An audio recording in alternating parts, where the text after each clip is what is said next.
السلام عليكم ورحمة الله وبركاته. أهلا وسهلا بكم دايما يا جماعة. بنحاول نقدم لكم كل جديد في السوق المصري.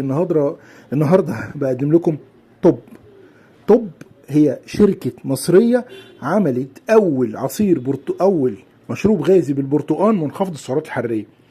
عملوا كل حاجة حلوة بس نسي يكتبوا مقدار الكالوري بصراحة يعني.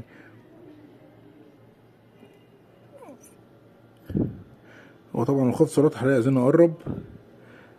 أيوه، مشروب غازي منخفض السعرات الحرارية يحتوي على أملاح غازية، حمض ستريك، محليات اسبرتام وإيساسيلفام.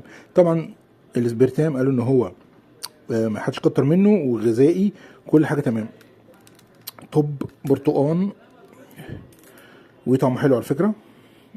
1 لتر، في ناس بتبيعه ب10 جنيه، ناس بتبيعه ب12 جنيه، بس احب اقول لك ان هو قوي جدا.